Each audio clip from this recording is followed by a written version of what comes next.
श्रीमती सोनिया गांधी जिंदाबाद।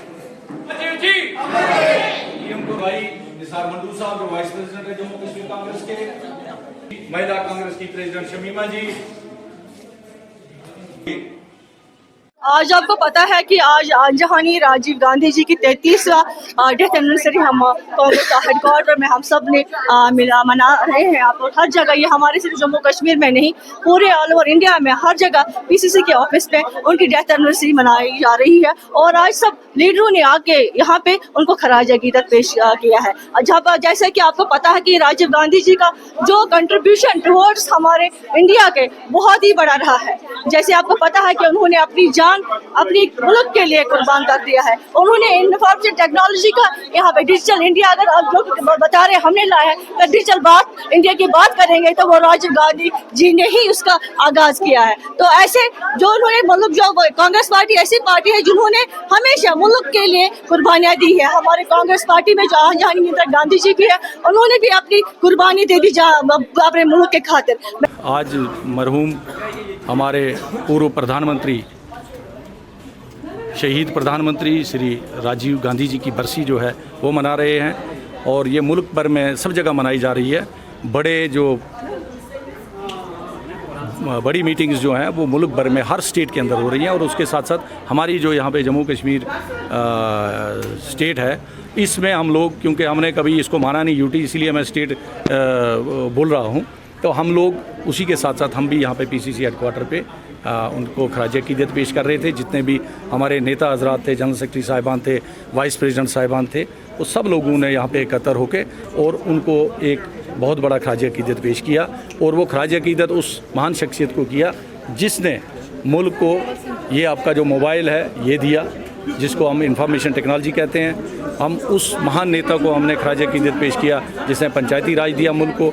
हम उस महान नेता को ये खराज अकीदत पेश कर रहे हैं कि जिसने हमें नौजवानों को वोटिंग राइट दिया। और जब वो प्रधानमंत्री थे, वो यंग प्रधानमंत्री थे, उनकी यंग सोच थी। और हम यही चाहते हैं कि आने वाले कल में हमारे पास जो एक नौजवान नेता श्री राहुल गांधी जी हैं, जिन्होंने कन्याकुमारी से लेकर कश्मीर तक यात्रा की, और हम उनके सिपाही हैं, उनके पीछे पीछे चलने वाले हैं। और पार्टी को वो उस बाप के शहीद के बेटे हैं जिसने मुल्क को आगे चलाया। हमें उम्मीद है कि हम सारे जितने भी कार्यकर्ता और नेता हजरात हैं, हम उस राहुल गांधी जी के हाथ मजबूत करेंगे। और इंशाल्लाह हम ये भी चाहते हैं कि आने वाला जो कल होगा वो जम्मू कश्मीर के लिए बहुत अच्छा होगा। आर्टिकल 370 के बाद यहाँ पे इलेक्शंस हुए, लेकिन अगर देखिए तो बढ़ चढ़ के लोगों ने हिस्सा लिया, तो आप इसको किस वे में देखें? मैं आपको एक बात बताऊं, 370 बीजेपी का एक अपना एजेंडा था। उन्होंने उस 370 को लेके उन्होंने अपना पॉलिटिकल एजेंडा जो था, इसको मुल्क के लोगों के साथ इसको कुछ नहीं था। और उन्होंने पॉलिटिकल एजेंडा, जब वो पावर में आए और उन्होंने यहाँ पे 370 को ख़त्म किया। और मैं कहूँगा कि उसमें कुछ गलतियां हमारे लोगों की भी हैं, जो हमारे बीच के यहाँ के नेतागण थे जब कोलेशन हुई बीजेपी के साथ। और अगर वो बीजेपी के साथ यहाँ पे कोलेशन नहीं होती, शायद ये भी नहीं होता। लेकिन जहाँ तक वोट का ताल्लुक है, मैं आपको बताऊं कि हमने 96 के इलेक्शन भी हमने लड़े, जब 90 के बाद मिल्टन सी यहाँ पे पीक पे थी। और उसके बाद जब 96 में इलेक्शन हुए, फारूक साहब चीफ मिनिस्टर बने, उस वक्त सारी जितनी पार्टीज़ थी वो मिल के, उसमें हमारे भी कांग्रेस के भी मिनिस्टर बने, मरहूम मौलवी इफ्तिखार अंसारी साहब थे, महबूबा जी बनी थी, बाकी लोग बने थे। तो हम लोग यही उस टाइम हमारा नज़रिया था कि लोग जो है उस टाइम भी लोगों ने बढ़ चढ़ के वोट डाला। 96 की बात कर रहा हूँ मैं। बीच में एक वोट में कमी आई, और उस कमी की वजह से क्या हुआ कि जब अभी लोग नाराज़ थे, लोग इसलिए नाराज़ थे कि वो कहते थे कि हम वोट नहीं डालेंगे क्योंकि हमें एक अच्छी दिशा नहीं मिल रही है। लेकिन जब बीजेपी यहाँ पावर में आई और उसके आने के बाद लोगों ने एक फैसला लिया इस बार कि हमने जो एस्टेब्लिशमेंट है, जो दिल्ली है, जो उनकी सरकार है, बीजेपी है, उनके खिलाफ वोट डालना है। और कश्मीरियों ने अपना जो रोष प्रगट था उनके पास, अगर हमारा यहाँ पे वोटिंग 20% होता, 25% होता, वो वोटिंग जो है उनके खिलाफ 50% भी हो गई।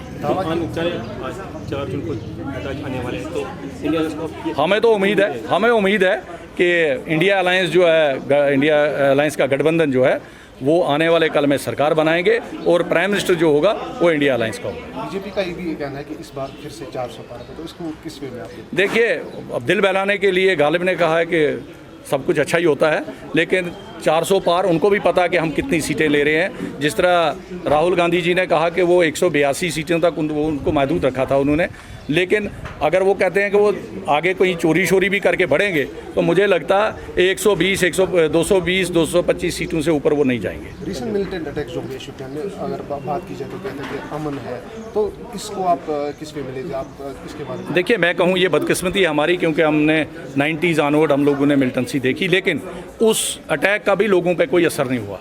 लोगों ने एक जो उन्होंने खिलाफ वोट डाला, उन्होंने अपना जो वोट का इजहार किया, वो उन्होंने उस किलिंग को भी नहीं देखा।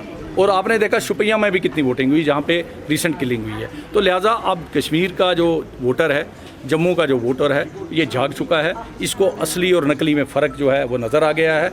और मुझे लगता है आने वाला कल जो होगा, हमारा भविष्य जो होगा, जिस तरह 90 से पहले होता था, इसी तरह से आने वाला कल हमारा जम्मू कश्मीर का बहुत अच्छा होगा। और लोगों के बीच में जाके जिस तरह हम लोग बगैर सिक्योरिटीज़ और बाकी चीज़ों के जाते थे, इस वोट से मुझे वही जाहिर हो रहा है कि हम लोग बीच में जाके लोगों के बीच में बैठेंगे और लोगों के मसले मसाइल जो हैं उनके इलाकों में जाके सुनने की कोशिश करेंगे।